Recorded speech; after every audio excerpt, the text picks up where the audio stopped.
몇 해 전에 장례 예배를 인도하는 날이었습니다. 옷을 잘 갖춰 입고, 도착해서 화장실에 먼저 들려서 또 이제 괜찮나 한번 또 이렇게 매무새를 가다듬고, 이제 장례식장에 이제 들어가려고 신발을 딱 벗었는데 앞불싸 싶었습니다. 제 눈과 제 엄지발가락이 인사를 한 겁니다. 양말에 구멍이 나가지고 엄지발가락이 안녕 하고 이렇게 나온 겁니다. 당황스럽기도 하고 누가 봤을까봐 좀 부끄러워서 마치 화장실에 못 갔다 온 것처럼 다시 나와서 양말 이렇게 막 이렇게 수습을 하고 들어갔던 기억이 있습니다. 저만 이런 일이 생기는 건 아니겠죠? 네. 누구에게나 일어날 법한 일입니다. 그런데 그날 저는 좀 많이 부끄러웠습니다. 얼굴이 시뻘개져 있더라고요. 다시 화장실에 가서 거울을 봤는데 빨개져 있었습니다. 제가 이제 민망해지거나 부끄러워지면 제일 먼저 빨개지는 곳은 귀입니다. 귀가 새빨개져 있었습니다. 왜 부끄러웠을까요? 발가락이 제 눈과 인사를 했기 때문에 부끄러웠을까요? 아니면 양말이 구멍 났기 때문에 부끄러웠을까요? 무언가 부족하고 무언가 잘못된 이 상황에 맞지 않는 것 때문에 제 안에는 부끄러움이 막 이렇게 올라오고 있었습니다. 맞습니다. 그렇게 중요한 자리에서 구멍난 양말을 신었다면 당연히 부끄러워할 수밖에 없을 것 같습니다. 그것이 자연스러운 일이라고 생각이 듭니다. 그런데 우리가 부끄러워해서는 안 되는 것을 부끄러워할 때도 있습니다. 무엇이냐면 바로 복음입니다. 복음입니다. 이 복음이 우리가 가진 믿음이 이따금씩 부끄러워질 때가 있습니다. 그래서 식당에 가서도 밥 먹기 전에 믿는 우리 식구들끼리 함께 가면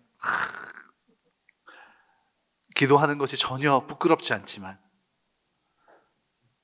교회 밖에 있는 친구들과 동료들과 함께 식당에 가서 식사를 하는 것은 왜 이렇게 기도를 하고 시작하기가 부끄러운 걸까요? 눈 살짝 감고 하나님 아시죠? 아멘 하고 밥을 먹게 되는 그런 부끄러움. 영국의 위대한 설교가 스펄전 목사님의 일화인데요. 한 청년이 목사님을 찾아와서 불평불만을 토로했답니다. 목사님, 요즘 교회가 너무 이상합니다. 그래서 내가 어디 가서 기독교인이라고 말하기가 너무 부끄럽습니다. 사람들이 우리를 미련하다고 비웃습니다. 그러자 스펄전 목사님이 대답하셨답니다. 사자가 우리에 갇혀 있다고 해서 사자가 부끄러워하겠나? 사자는 지킬 필요가 없네. 그저 우리 문만 열어주면 사자는 스스로 자신을 증명할 것이네. 복음도 마찬가지라네. 여러분, 우리는 복음이 부끄러워질 때가 많은데 어쩌면 우리가 복음을 사자만도 못하게 여기고 있기 때문인지도 모르겠습니다. 복음이 마치 제가 신었던 그 구멍난 양말처럼 느껴져서 어쩌면 오늘 우리가 우리의 삶에서 만나는 모든 이들에게 자랑스럽게 드러내놓지 못하고 화장실에 가서 숨기고 수습한 후에야 겨우겨우 마주할 수 있게 하는 그런 복음이 되어버린 것은 아닌가 생각이 듭니다. 오늘 우리가 읽은 로마서는 아주 중요한 시기에 쓰여진 서신서입니다. 로마에서 클라우디스 황제의 칙령에 의해서 주후 49년에 모든 유대인들이 로마에서 추방을 당하게 됩니다. 이유는 그리스도의 문제 때문에 유대인들 안에서 너무 큰 소요가 일어나는 겁니다. 싸움이 일어나게 되는 겁니다. 이 민원이 엄청 많았나 봅니다. 그래서 견디다 못해서 이 황제가 이참에 모든 유대인들을 쫓아내겠다 하고 모두 쫓아내게 됩니다. 그래서 로마 교회의 일원이었던 브리스길라와 아굴라도 이 시기에 로마 교회를 떠나게 되는 것입니다. 로마에서 유대인들이 추방당한 것은 로마 교회에게는 굉장히 큰 타격이었습니다. 어느 곳에서나 마찬가지였지만 유대파 그리스도인들을 중심으로 교회들이 세워졌었기 때문에 이 교회의 리더들이 부재하는 상황을 마주하게 된 것입니다. 이방인, 그러니까 헬라파 그리스도인들을 중심으로 교회가 새롭게 재편되어야 하는 상황을 마주할 수밖에 없었던 것입니다. 그리고 한 5년 정도가 흘렀습니다. 이때 로마의 황제 네로가 즉위하게 되면서 이전의 왕이 이야기했던 칙령이 모두 다 없어지게 됩니다. 그래서 유대인들이 로마로 다시 돌아올 수 있게 된 것입니다. 로마 교회는 이들을 엄청나게 환영했을까요? 그렇지 못했습니다. 왜냐하면 이미 5년이란 시간 동안 이 헬라파 그리스도인들이 교회 안의 리더십으로 잘 세워지게 된 것입니다. 그런데 이전에 내가 이 교회의 리더였어 라고 하면서 유대파 그리스도인들이 다시 교회에 돌아오게 되니까 이 둘 사이에 미묘한 갈등들이 불을 붙이기 시작했고 그 갈등은 걷잡을 수 없이 커지게 된 것입니다. 이런 로마 교회의 위기의 시기에 사도 바울은 이 로마서를 통해서 복음의 정서, 복음의 진술을 다시 전달하고 이 로마 교회가 그 본질을 회복하기를 소망하는 마음으로 쓰여진 것이 바로 로마서입니다. 오늘 우리에게 더 큰 의미가 있다고 생각이 듭니다. 복음을 부끄러워하는 시대, 마치 구멍난 양말처럼 여기는 이 시대에 우리에게 이 복음의 본질이 다시금 회복되어서 정말 아름다운 믿음의 삶을 살아가기를 소망하시는 하나님의 마음이 담겨 있는 귀하고 복된 말씀입니다. 오늘 이 말씀을 함께 나누면서 우리가 복음이 가진 가치를 함께 나누어 보려고 합니다. 그래서 첫 번째로는 이 복음이 어떤 가치를 가지고 있느냐, 하나님께서 미리 약속하고 준비하신 가치를, 아주 중요한 가치를 지니고 있습니다. 우리 로마서 1장 2절의 말씀을 우리가 다시 한번 함께 봉독해 보겠습니다. 이 복음은 하나님이 선지자들을 통하여 그의 아들에 관하여 성경에 미리 약속하신 것이라. 아멘. 여러분, 복음은 하나님께서 갑자기 만들어내신 것이 아닙니다. 인류 역사 시작 전부터, 태초 이전부터 하나님께서 치밀하게 준비하신 약속의 성취가 바로 복음입니다. 여러분, 드라마를 보다 보면 아주 기발하고 재치 있는 애드립의 장면이 등장합니다. 제가 기억에 남는 이 애드립은 한 가지는 뭐냐면 그 타짜라는 영화가 있습니다.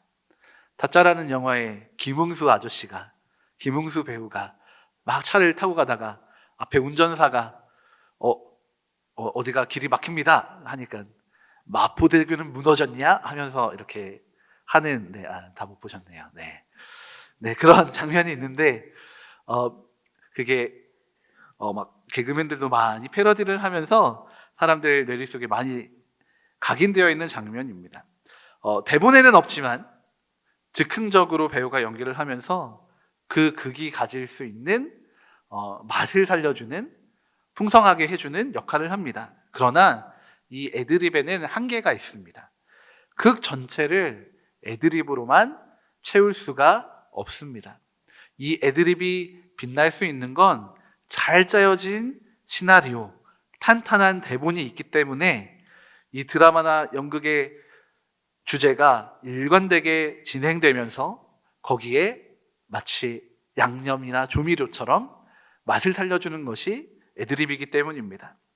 여러분, 복음은 어느 날 갑자기 툭 던져지는 애드립 같은 것이 아닙니다. 나의 입맛을 자극하는 그 MSG 같은 자극적인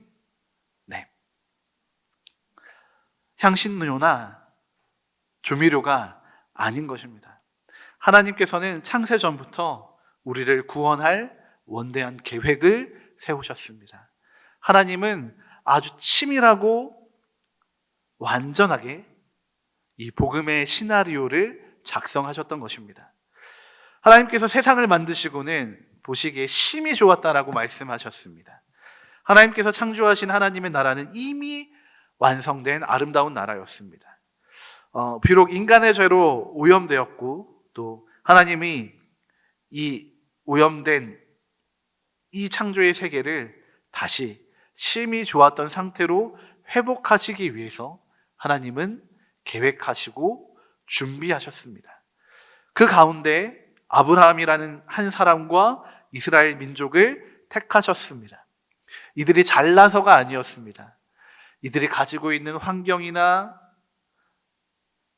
문화적인 배경들이 하나님의 복음에 대해서 더욱 극명하게 잘 드러내주고 나타내줄 수 있기 때문에 너무나 작은 민족이었지만 이들을 선택하셨던 것입니다. 출애굽 사건과 사사시대와 왕국시대를 거치면서 하나님께서는 수많은 선지자들의 예언을 통해 끊임없이 이들에게 복음을 제시하셨고 그리스도를 예언하시고 준비하셨습니다. 그렇게 이 땅에 예수님이 오시게 된 것입니다. 그런데 성경에서 보면 말라기 이후에 복음서의 이야기가 시작하기까지, 예수님의 이야기가 시작되기 전까지 약 400년 동안의 침묵기가 있습니다. 이것을 신구약 중간기라고 이야기하는데 이때에 하나님께서 쉬신 것처럼 느껴집니다. 성경에서는 어떠한 언급도 없기 때문입니다. 그러나 성경에 기록되지는 않았으나 하나님께서는 세상의 역사를 주관하시면서 하나님 나라의 복음을 준비하고 계획하셨습니다. 알렉산더 대왕, 이 헬라 제국을 만든 이 알렉산더 대왕을 통해서 언어를, 공용어를 헬라어로 만들어 놓으셨습니다. 또 로마라는 제국을 통해서 팍스 로마나 모든 길은 로마로 통한다라는 이 말처럼 모든 길을 로마로 통하게 만들어서 복음이 온 세계로 뻗어나갈 고속도로를 하나님께서 미리 준비하고 개척하신 것입니다. 마치 부모가 아이가 태어나기 전부터 이 아이의 탄생을 위해 기도하고 준비하며 베네저고리를 사고 신발을 사고 이름을 지으며 설레는 마음으로 준비하는 것처럼 하나님께서는 이 복음을 위하여 인류의 역사를 사용하셨고 또 아름답게 계획하고 준비해 오신 것입니다.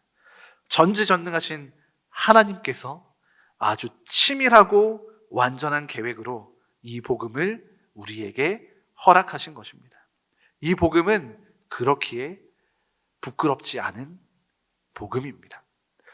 또한 복음은 삼위일체 하나님의 사역입니다. 로마서 1장 3절과 4절의 말씀을 우리가 또 함께 읽어보겠습니다.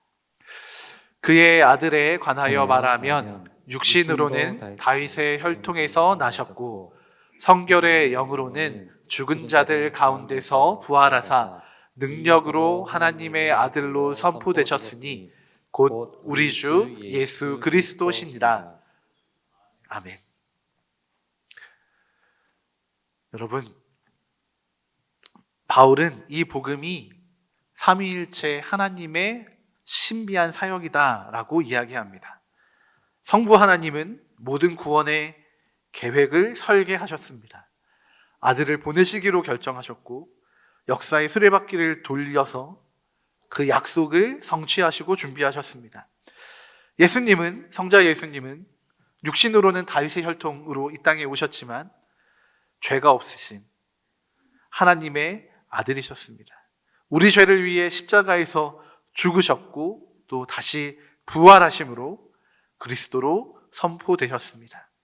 성령 하나님은 성결의 영으로서 예수님을 죽은 자 가운데서 살려내셨고 또 지금도 우리 마음속에 이 복음을 깨닫게 하시고 하나님의 나라를 확장해 가시는 놀라운 사역을 하고 계십니다. 여러분, 아름다운 클래식의 연주가 잘 연주가 되고 감동을 주기 위해서는 작곡가의 곡도 너무 좋아야 하고 연주자의 실력도 출중해야 하고 또 그것을 하나로 묶어낼 수 있는 지휘자가 필요한 것처럼 우리 구원의 복음은 삼위일체 하나님, 성부 하나님, 성자 예수님, 성령 하나님의 완벽한 하모니를 이루는 교향곡, 협주곡과도 같은 것입니다. 여러분, 이 세 분이시면서 한 분이신 이 하나님의 놀라운 사역의 결과물이 바로 복음이라는 것입니다. 여러분, 복음은 부끄러워할 수 없는 것입니다. 마지막으로 복음에는 모든 믿는 자를 구원하시는 하나님의 능력과 의가 담겨 있습니다. 로마서 1장 16절과 17절의 말씀을 또 함께 읽어보겠습니다. 내가 복음을 부끄러워하지 아니하노니 이 복음은 모든 믿는 자에게 구원을 주시는 하나님의 능력이 됨이라. 먼저는 유대인에게요 그리고 헬라인에게로다. 복음에는 하나님의 의가 나타나서 믿음으로 믿음에 이르게 하나니 기록된 바 오직 의인은 믿음으로 말미암아 살리라 함과 같으니라. 아멘. 여러분, 복음은 관념이 아닙니다. 어떤 철학이 아닙니다. 정말 실제적인 능력, 믿는 자들을 구원하고 사람을 변화시키는 능력을 가지고 있는 것입니다. 이 능력은 유대인이라는 울타리를 넘어서 헬라인, 또 그리고 오늘 지금 이 시대를 살아가는 우리에게까지 이르렀습니다. 복음 앞에는 그 어떤 차별도 없고 그것을 믿는 모든 자들에게 구원의 능력이 나타나게 됩니다. 그리고 하나님의 의도 나타납니다. 하나님은 죄를 벌하셔야 하는 공의로우신 분이시지만 우리를 향한 사랑 때문에 독생자를 대신 내어주셨습니다.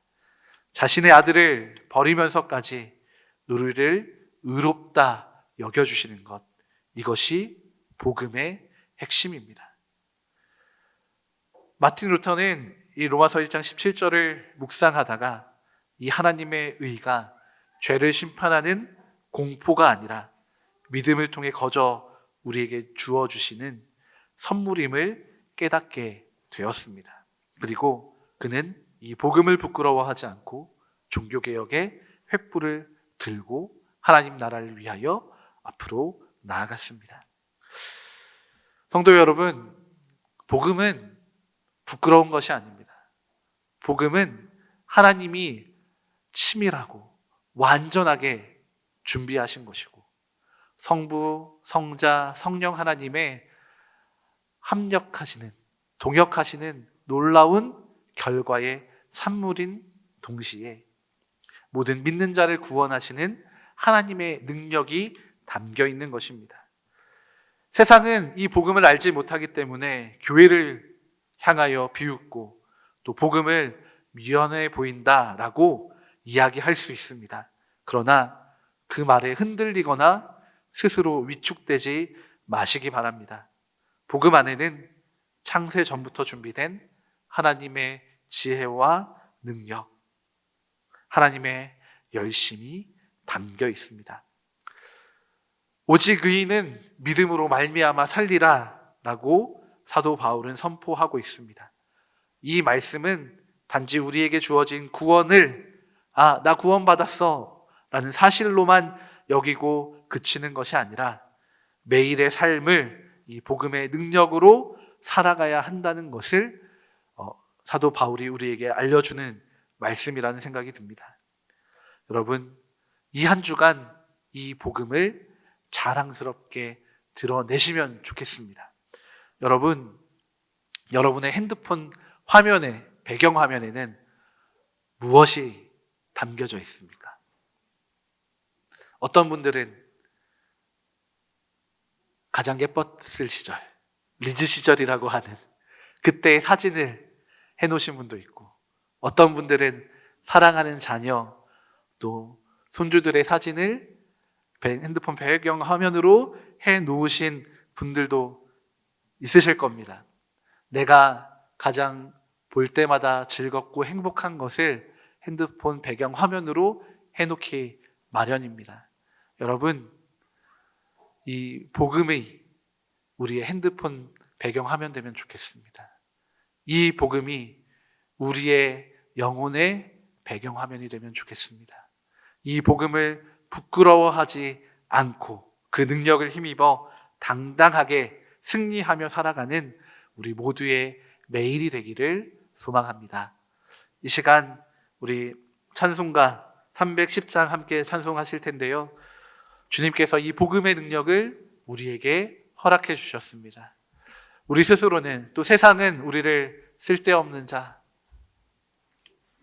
부족한 자, 어리석은 자라고 할지 모르겠지만 주님은 우리를 사랑하시고 우리를 가장 가치 있게 여기시며 우리를 위하여 이 놀라운 구원의 복음을 준비하시고 허락하셨습니다. 주님의 그 은혜를 기억하시면서 우리가 함께 찬송하며 나아가시겠습니다.